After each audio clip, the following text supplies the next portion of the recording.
Convencionou-se a denominar o protesto negro ressurgido em meados dos anos 70 de movimento negro contemporâneo. Naquele período, o protesto negro brasileiro assumiu uma radicalidade racial, tecendo críticas ao mito da democracia racial. Uma das grandes conquistas da fase do movimento negro contemporâneo foi inserir a questão racial e o combate ao racismo na agenda política brasileira. Os primeiros passos do movimento negro contemporâneo, organizado na Grande Vitória, ocorreram no fim dos anos de 1970, isto é, na ocasião da efervescência de reabertura política e rearticulação nacional do movimento negro brasileiro. O fato de não se conseguir localizar na pesquisa registros referentes a organizações negras no período anterior aos anos de 1978 no Espírito Santo não indica sua inexistência. Pelo contrário, justifica a necessidade de maior investimento de pesquisas nesse recorte temporal, uma vez que há muitos relatos sobre a organização da Frente Negra Brasileira no Espírito Santo na década de 1930 e também sobre a organização da União dos Homens de Cor no Espírito Santo na década de 1940. Com a bênção de nossos ancestrais, chegamos ao último episódio da websérie Palavra Negra Entrevista. Hoje com um convidado super especial, o professor Gustavo Forge, do Centro de Educação da Universidade Federal do Espírito Santo, autor do livro Vozes Negras na História da Educação, Racismo, Educação e Movimento Negro no Espírito Santo, 1978 e 2002. Muito obrigado, professor, por ter aceitado o nosso convite. Olá, Adriano, por estar aqui com vocês, é um prazer enorme. A gente que agradece, a gente que se sente honrado pela sua presença e pela parceria desde sempre. Isso, de longas datas. De longas datas e movimentos. Isso. Professor, a gente está aqui para falar um pouquinho do seu livro, que é oriundo da sua tese de doutorado, não é isso? Exato, Adriano. O Vozes Negras, né, ele resulta da nossa tese de doutorado em educação, né, então trata de uma pesquisa, um investimento de pesquisa de aproximadamente 4 anos, né, onde nós desenvolvemos a tese e a partir da tese, posteriormente, foi publicado em formato de livro. O que nos motivou, né, no nosso doutorado foram algumas perguntas, né? A primeira pergunta é, diante desse novo agente, né, que é a Lei 10.639, que em 2003 torna obrigatório o ensino da história e da cultura africana e afro-brasileira, uma questão era qual foi o percurso histórico, né, o percurso de construção social até chegar a essa legislação que alterou a LDB. Então nós percorremos o desejo dessa resposta. E uma outra questão que nos motivou, e em função disso que nós delimitamos a nossa pesquisa, a nossa tese ao Espírito Santo, foi por compreender que quando nós trabalhamos no campo da história da educação, nós percebemos muitas lacunas historiográficas com relação ao Espírito Santo. Existem poucas produções na perspectiva da construção historiográfica da educação no Espírito Santo. E, de igual modo, nós percebemos também que quando nós buscamos compreender a história do movimento negro brasileiro, as narrativas historiográficas, elas estão muito associadas aos centros São Paulo, Bahia, Minas Gerais, Porto Alegre, Maranhão. Muito pouco ou quase nada se tem escrito sobre o movimento negro no Espírito Santo. Então, nós percorrendo essas questões, né, desejando contribuir no preenchimento dessas lacunas da historiografia da população negra na educação do Espírito Santo, E uma outra lacuna que nós pretendemos contribuir nesse preenchimento é na própria historiografia do movimento negro no Espírito Santo. E nós estabelecemos essa interlocução na nossa pesquisa. Pensar a historiografia da educação a partir do protagonismo do movimento negro no Espírito Santo. Entendi. E interessante isso, porque eu estou lembrando que logo no primeiro capítulo, que é um capítulo até longo, né? Porque você faz um histórico, e eu lembro, um trecho que eu lembro é que um recorte, porque um marco assim que foi a Frente Negra Brasileira, né? Na história dos movimentos negros. E fala que ela tinha uma ramificação no Espírito Santo, né? Você traz isso, né? E você cita até o professor Kleber Maciel, né? Você faz uma citação a ele, né? Sim, sim. E você mostra que desde aquela época, os anos 30, já havia uma ramificação aqui no estado. E isso é interessante, porque eu não lembro em algum outro texto, a não ser a sua dissertação, mencionar algo nesse tipo aqui. Porque é justamente isso, mesmo a gente lendo sobre a Frente Negra nos textos dos grandes pesquisadores, assim, dos grandes centros, mas o Espírito Santo continua invisibilizado assim, nesse processo. Assim, né? Perfeito, Adriano. Eu acho que você traz uma importante memória em torno do professor Kleber Maciel. Né? Eu gostaria até de abrir um espaço aqui, porque o professor Kleber merece essa memória, merece esse nosso reconhecimento. Ele é o grande pioneiro, né, que irá abrir esse campo de pesquisa no Espírito Santo. Né? O professor Kleber, ali nos anos 80, já estava pesquisando a história do movimento negro, o seu livro, né, Negros no Espírito Santo, sim. É um marco muito importante. Temos aqui na nossa biblioteca. Isso. Bom, de fato, a Frente Negra Brasileira, né, fundada na década de 30, ela esteve presente em vários estados brasileiros. Né? Foi uma organização de envergadura nacional, né? E esteve presente também no Espírito Santo. Então nós encontramos registros da presença da Frente Negra no Espírito Santo. Uma demanda, inclusive, que esses registros apontam é justamente novos investimentos de pesquisa para que a gente possa compreender como que de fato a Frente Negra se organizou no nosso espaço. Mas que nós temos registros sim que na década de 30 a Frente Negra, na década de 40 a União dos Homens de Cor também, mais contemporaneamente nos anos 70, né, 78 o Movimento Negro Unificado. Uhum. Então o Espírito Santo ele está posicionado, né, dentro dessa história do movimento negro brasileiro. Todavia, nas produções historiográficas, o Espírito Santo ele ainda ocupa um espaço pouco visível, né? Ainda é um pouco silenciado. Então é importante a gente registrar sempre, né, esse protagonismo do nosso Estado nesse cenário nacional.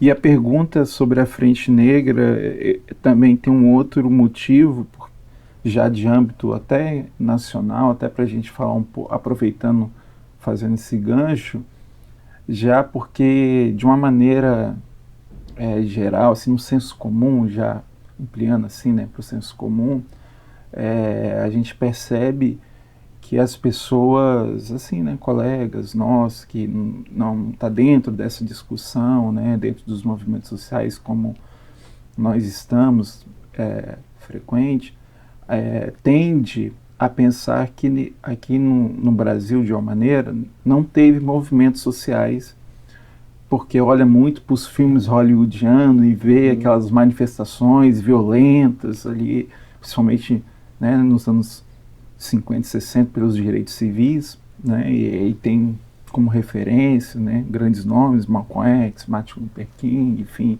os Panteras Negras. E por, no Brasil, ter uma formação histórica, social e econômica principalmente, diferente, sem um conflito, na verdade, um conflito velado, né? Tende a imaginar que não há movimentos negros tensionando por mudança, né? Sim, sim. Né? Não houve esse processo, na verdade, desde o século XIX, né? Já há registros, né? E por que você acha que acontece isso? É o velho mito ainda da democracia racial? Ou é outro entendimento? Sem dúvida, Adriano. Eu acho que o processo de colonização, né, e o próprio processo de constituição do Estado brasileiro, a partir da ideologia da mestiçagem, a partir do mito da democracia racial, contribui muito para essas tentativas de apagamentos, né? Mas como você muito bem trouxe, eu costumo dizer, Adriano, que a história da resistência negra no Brasil, e aí pensando no movimento negro no sentido amplo, né, como todas as organizações, experiências e movimentos de autoafirmação, de preservação da sua cultura, de autodefesa e de resistência. Então a história dessa resistência negra no Brasil, ela se confunde com a própria história do Brasil. Então desde 1538, quando o primeiro africano escravizado para cá foi trazido, nós estamos ali, né, acompanhando esse movimento de resistência negra e também indígena, né? O mito da democracia racial, ele tem como propósito ainda silenciar todo esse processo de confrontos, de resistências e de lutas. É como se o Estado brasileiro, a nação brasileira fosse acompanhada por uma harmonia, né, entre o convívio dos diversos grupos raciais. Desde o Brasil colônia, Brasil império e na fase republicana, as revoltas, né, e aí trazendo um pouco para o período mais recente, né, revolta dos malês, né, João Cândido, né, Chico Prego aqui na Serra, insurreição de Queimados. Então, a luta negra, ela sempre esteve presente na história da nação brasileira, né? E é invisibilizado, primeiro, né, pela democracia racial, mas também a gente não pode esquecer o próprio eurocentrismo, né, Adriano? Sim. É uma tradição historiográfica eurocêntrica, né, que apaga os registros africanos e afro-brasileiros. Sim, sim. O senhor me fez lembrar agora de um livro, com certeza o senhor já deve ter tido contato, do Petrônio Domingues, né, que é uma história não contada, Não né? contada. Né? Eu tive contato com uma formação com o nosso querido amigo Sérgio Pereira, das formações incansáveis dele aí. Grande professor e pesquisador, grande Sérgio. pesquisador, Sérgio. Um abraço, Sérgio. E ali naquele livro ele mostra um monte de revolta que já borbulhava antes da abolição, enfim, né? É um livro importantíssimo aí. E falando mais sobre o seu livro, no final dele você traz vários registros ali, né, do movimento negro aqui do Espírito Santo, assim. E o que você pode destacar desse arquivo que você teve acesso, assim, dos movimentos negros, dos grupos, né, que havia nos anos 80, nos inícios dos anos 90, né, aqui no Espírito Santo? Adriano, eu costumo dizer que essa obra ela só foi possível porque nós contamos com uma disponibilidade do amplo conjunto da militância negra na Grande Vitória, né? Por se tratar de uma pesquisa historiográfica, O primeiro desafio foi o estabelecimento das fontes. Nós acessamos o Arquivo Público Estadual, né, identificamos que as fontes, há pouca existência de fontes acerca do movimento negro e dessa relação da população negra na história da educação do Espírito Santo. E aí nós trabalhamos então com uma metodologia, né, do indiciarismo e com uma multiplicidade de fontes, trazendo um conceito amplo de fontes. Entendendo como fontes, como tudo aquilo que homens e mulheres produzem pode nos dizer sobre eles. Então, um conjunto importante de fontes foi o acervo da militância negra capixaba, Adriano. Nós encontramos e tivemos acesso a dezenas e dezenas de documentos que estão guardados nos acervos pessoais de muitos militantes negros. E foi a partir desse acervo que nós nos aproximamos de muitos registros, muitos testemunhos, né? Principalmente a partir no final da década de 70 até início dos anos 2000, que é o nosso recorte temporal. Principalmente nos anos 80, nós vamos encontrar uma efervescência do movimento negro no Espírito Santo, com a criação de um conjunto de organizações, um conjunto de eventos, de atividades sendo produzidos.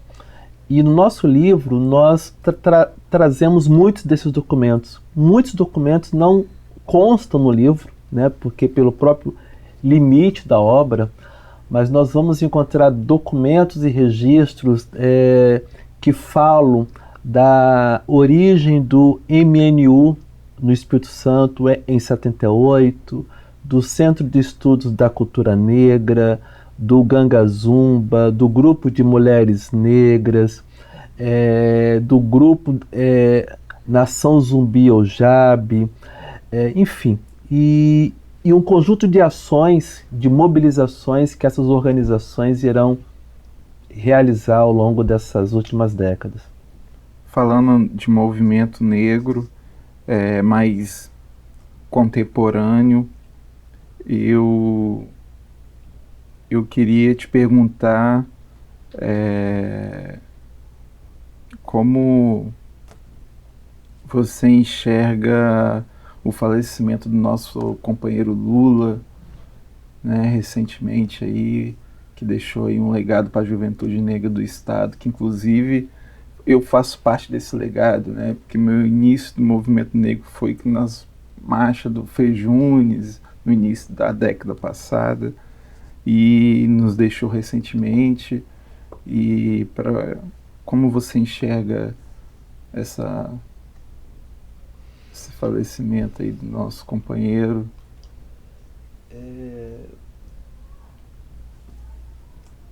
Falar do falecimento de Lula, né?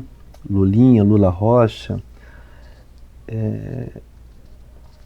não é algo simples, né? O Lula, ele uma extrema de uma liderança negra nacional, né?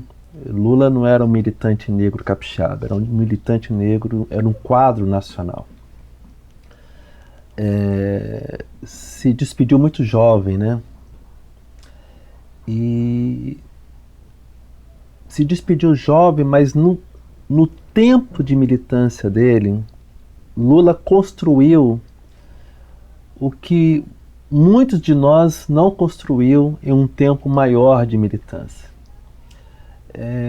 Lula é daqueles quadros, daqueles militantes assim que reúne um conjunto de qualidades que você dificilmente encontra em uma única pessoa. Sempre com análises políticas assim muito cuidadosas, né? Sempre com uma capacidade de diálogo muito grande, uma capacidade de agregar, de mobilizar, com uma leveza também muito grande, né? Importante dizer, né? Com uma leveza, sim, né? sim. Com uma gargalhada sempre disponível, né? E com muita disposição para a luta, né? Lula Rocha, ele deixa um legado, né? Lula, ele deixa um legado no Espírito Santo e no Brasil, né? Principalmente na organização da juventude negra, no Fejunes, né? Eu não me recordo exatamente a data, mas foi ali final dos anos 90, provavelmente, né? Então ele deixa esse legado com a sua capacidade de mobilização, de organização, com a sua postura sempre destemida, sempre comprometida com o coletivo e com a coletividade, né? Lula Rocha, ele era uma pessoa coletiva. Ele dedicou a sua vida à coletividade, né? Então, o legado dele fica, né? Fica. Eu ainda sinto dificuldade em falar. Eu também. Eu não esperava essa pergunta, né? Então, a sensação que nós temos ainda é que nós nos despedimos, mas que ele está aqui, né? É como se nós, no nosso próximo movimento de rua, na nossa próxima reunião, nós vamos estar com ele, né? Vamos vê-lo, né? Então, na próxima marcha ele vai estar lá. Próxima marcha, isso.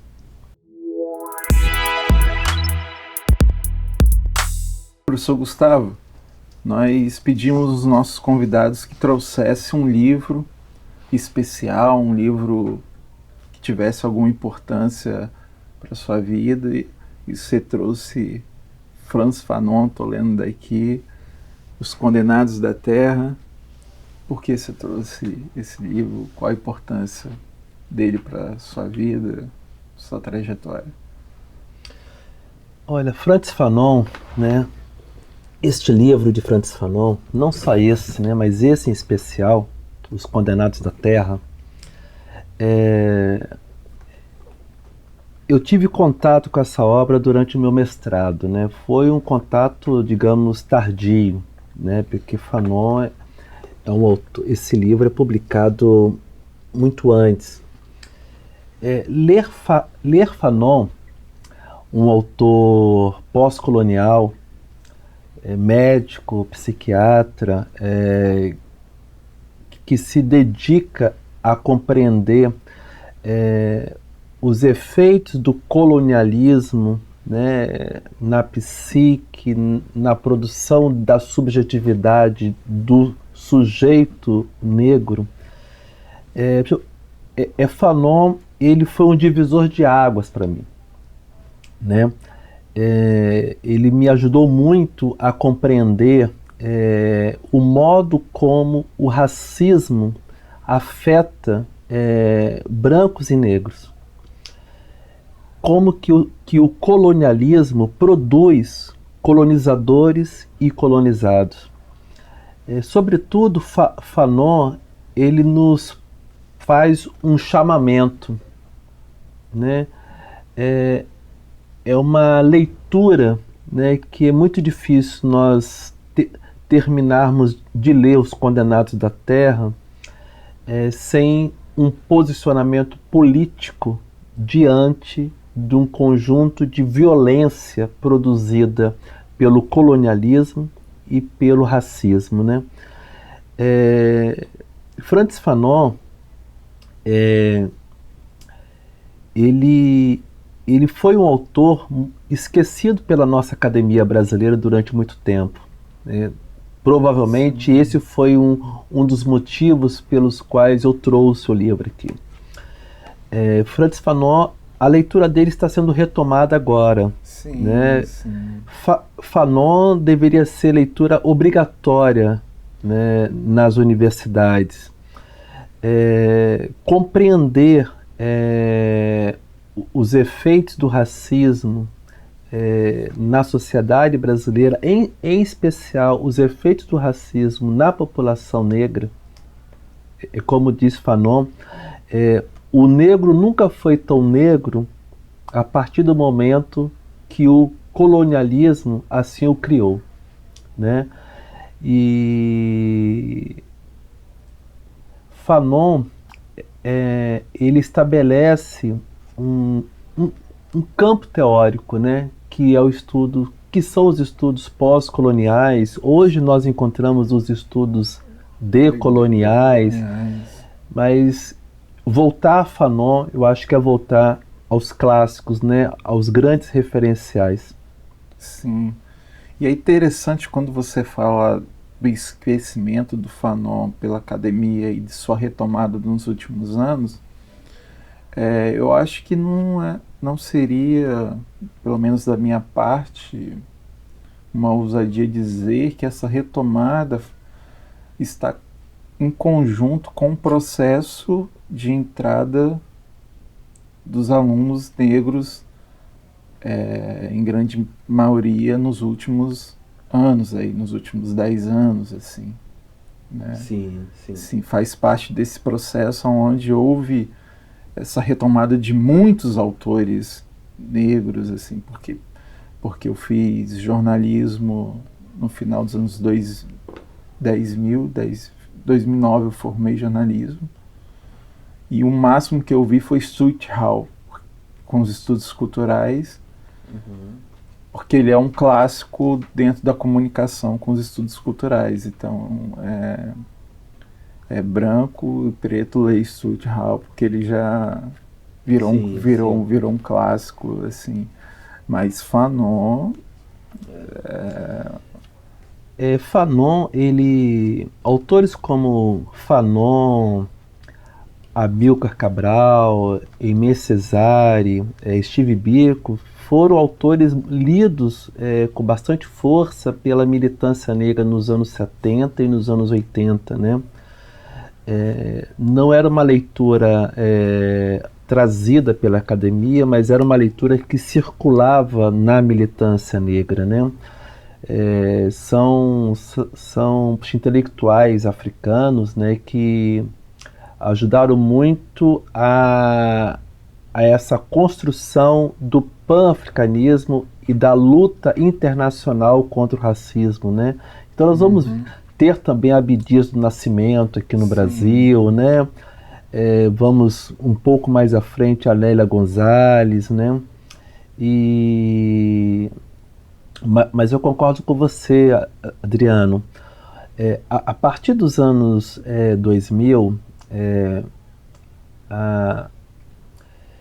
muito em função do início do processo de democratização ao ensino superior, né, pelas ações afirmativas, né, outros corpos passam a habitar as universidades com outras estéticas, com outras subjetividades, trazendo outras críticas epistemológicas também, o que produz muitas mudanças na universidade, que não só no que diz respeito à presença do corpo negro, né, mas aquilo que alguns autores chamam de pensamento negro, né, na educação, por exemplo, né? O movimento negro, ele também é uma instância educativa. Eu costumo dizer que os movimentos sociais, eles produzem, né, outras epistemologias, e o movimento negro não é diferente disso.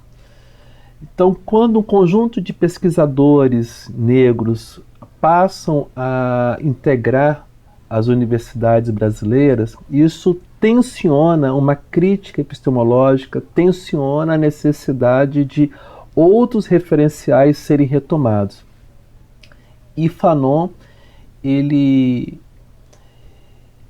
retorna, digamos assim, né, à academia, né, tardiamente, né, muito a partir desse movimento, dessa no meu penúltimo artigo, né, quando eu escrevo um pouco desse percurso na UFES,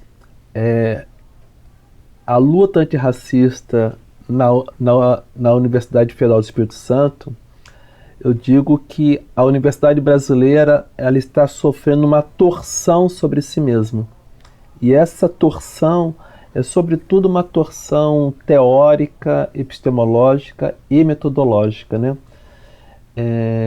Mas Fanon também ainda não é um autor tal como Stuart Hall, né? Sim. Né? Ele está presente, mas está presente em alguns grupos de estudos, não está presente da maneira como estão presentes alguns outros autores que são autores clássicos, né? Ainda é uma leitura, digamos, não hegemônica na academia. Sim, sim. Eu mesmo, quando fiz ciências sociais, se não fosse a minha entrada no NEAB, por exemplo, Sim. eu entrei no NEAB depois de quase 2 anos de ciências sociais. Não conhecia, tinha ouvido falar de Fanon. Até ter contato ali com vocês, com o Sérgio, e com Cida, Cida, enfim, fui conhecendo. Aí um mundo, né, um outro mundo se abriu, assim, né? E, inclusive um outro Adriano nasceu, na verdade, ali, a partir daquele momento ali, né? Porque eu fiquei quase 2 anos fazendo ciências sociais e só vendo os clássicos das ciências sociais ali, e só ali, né? Até eu chegar com o convite de um amigo, conhecer o NEAB, enfim, né? Os NEABs, eles são espaços importantes, né? Os núcleos de estudos afro-brasileiros, né? Sim. É um espaço de produção acadêmica muito importante e de formação de novos pesquisadores, né? E de jovens pesquisadores, Sim, né? sim. Espaços de muita resistência, de muita afirmação também. E muitos de nós, Adriano, nós nos tornamos negros em experiências muito parecidas como essa sua, né? Nós não nascemos negros, né? Nós nos tornamos negros, né? Sim. Cada um tem o seu processo de tornar-se negro, né? Mas todos os processos são muito parecidos, né? Quase sempre em contato com a própria experiência do racismo, mas depois com essa aproximação com espaços de militância negra. E aí é daí que eu falo, né? A militância negra também é uma instância educativa, né? Não só de uma educação política, né? Mas é um espaço onde nós nos tornamos, né, outros sujeitos. Que é um pouco que Fanon ele vai nos chamar a atenção para o processo da descolonização do sujeito, né? Sim. Ele vai dizer que o processo de descolonização é um processo onde a pessoa deixa de ser o que é e passa a ser uma outra coisa, uma outra pessoa. E que são processos que quase sempre eles vêm acompanhados por dores também, né? Porque a gente se percebe, né, que durante muito tempo nós estávamos vivendo experiências que nós não entendíamos muitas vezes, trazendo para o Brasil muitas vezes as vítimas do racismo assumem a própria responsabilidade, né, por algumas experiências dolorosas. Então, quando você entra nesse processo de descolonização, né,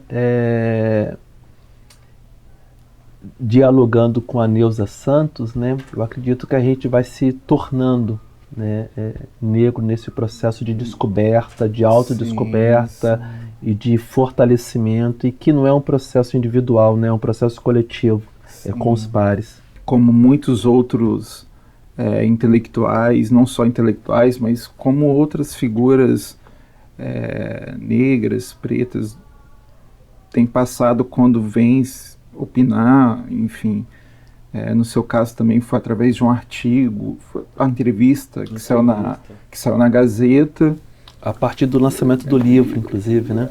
E aí você sofreu diversos ataques na internet, né, e tal. E eu queria, se você pudesse falar um pouco e se você pode falar um pouco do processo, enfim, como é que tá. Sim, sim. Falo sim, Adriano. Essa experiência foi a experiência de maior repercussão, digamos assim, né? Mas não foi a primeira, nem foi a última, né?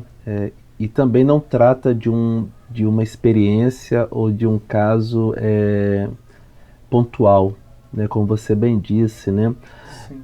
O racismo no Brasil é algo que estrutura o modo como a sociedade se organiza e como as instituições são constituídas. Então ele é estrutural, ele é sistêmico.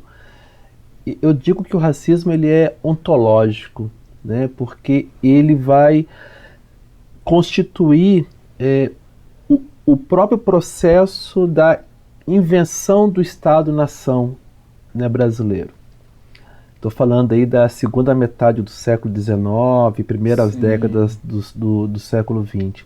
Mas e voltando à sua pergunta, nós estávamos lançando o livro, tá? Foi no período de lançamento do livro, e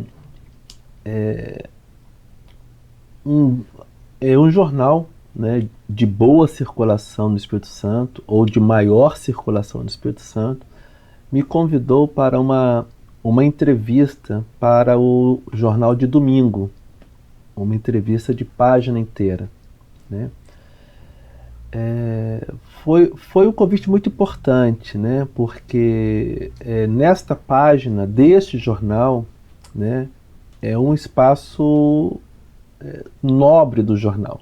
É a entrevista de domingo. E eu tinha muita compreensão de que do lugar dessa entrevista, né, e do meu lugar acadêmico, social e político, né? Nós estávamos então apresentando a nossa obra, né, a nossa tese, o nosso livro. E essa entrevista ela foi para as redes sociais desse jornal, né? E os ataques racistas eles foram muito fortes, né? Em um primeiro momento, você toma, por toda a militância que você tem acumulado, com todo o acúmulo teórico que você também possui, o racismo ele sempre é algo muito duro. E você toma um susto, você é agredido. Isso produziu, né, uma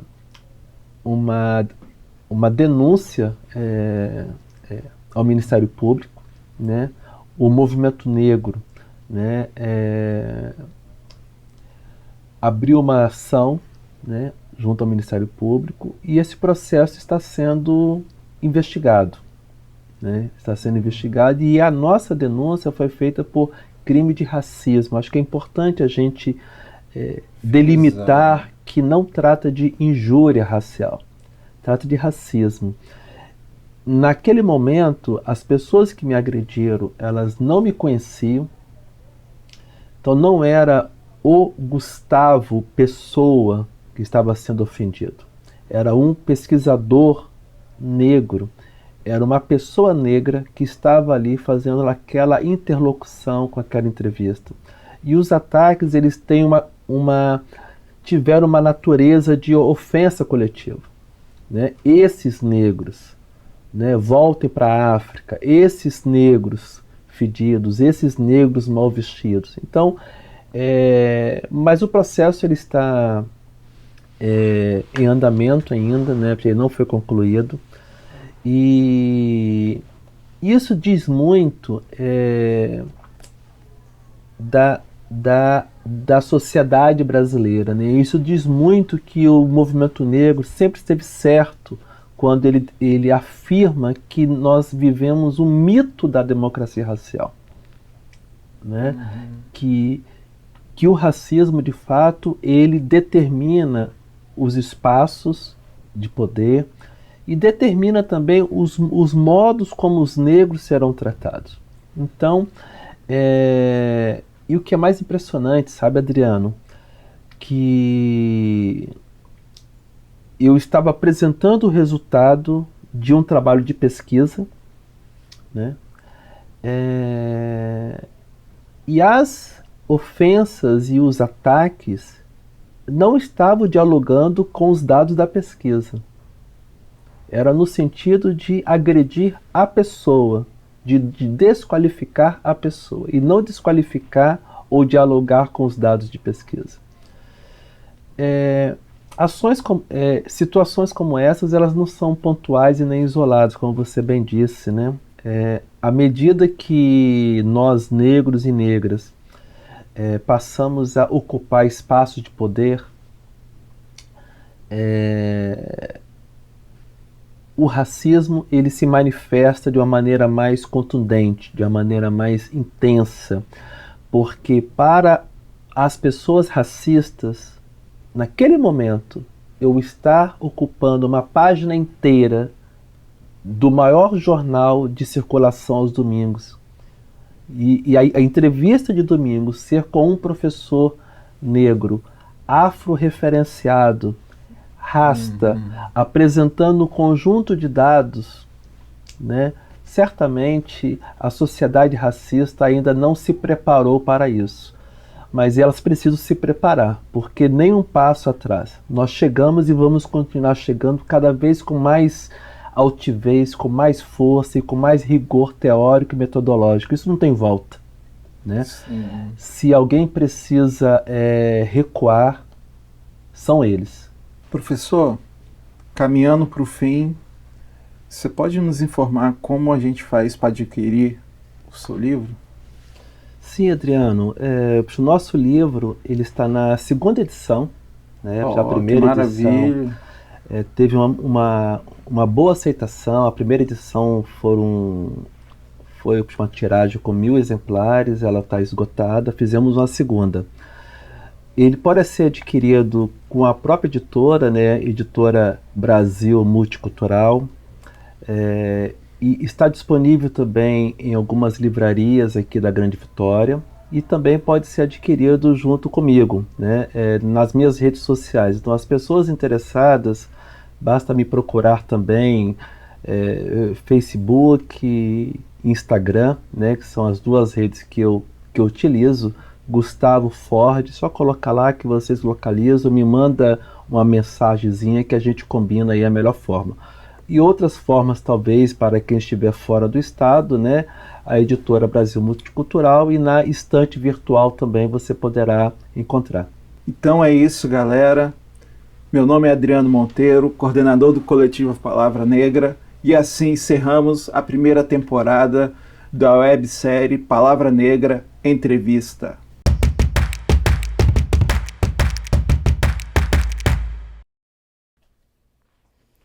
Eu ouvi. E vocês? Ouviram? Os menorzinhos atirando ao invés de estar estudando matemática. Um povo que era para ser heróico, brado e retumbante, mas não passam de idiotas, racistas e ignorantes. E o sol da liberdade, que é só para alguns, porque quando é pra político, a polícia tira a algema nesse instante. Ó Senhor, cadê a igualdade? Não conseguimos conquistar com um braço forte e em teu seio, ó liberdade? PM acha que é bandido e desce chicote. Ó pátria falsa, toda frustrada, salve... Salve? Brasil, sonhei um sonho intenso onde o amor e a esperança prevalecem, só que eu acordei nesse caos, onde passa um futebolzinho e todo mundo esquece das greves. Gigante é a sua corrupção, porque a natureza, mano, é só desmatação, e a Mata Atlântica levaram no literal e mataram tudo. O cerrado levaram ao pé da letra e com serrote serraram tudo. És belo, és forte, impávido colosso? As pessoas falam e nem sabem cantar um hino todo. Diga ao verde louro dessa fórmula. Pera, não é isso não? Ah, é flâmula! Vai saber o que isso significa, irmão. Se eu fosse esperar o Brasil melhorar, seriam deitado eternamente em berço esplêndido. A educação e a política só indo mais pro fundo, porque o Brasil sou baba-ovo dos Estados Unidos. E se pensasse na gente, mano, seria um novo mundo. Do que a terra mais garrida, teus risonhos lindos filhos tem mais dores. Os humanos não têm mais vida. É um bando de alienado espalhando desamores. Ó pátria, ame. E a população menosprezada, salve. Nos salve. Brasil, o amor eterno era pra ser o seu símbolo. Só que em vez disso, você preferiu odiar, discriminar e matar os seus filhos. E diga que tu não esqueceu das minas estupradas. Porque é típico seu passar uma semana e a mídia não falar mais nada.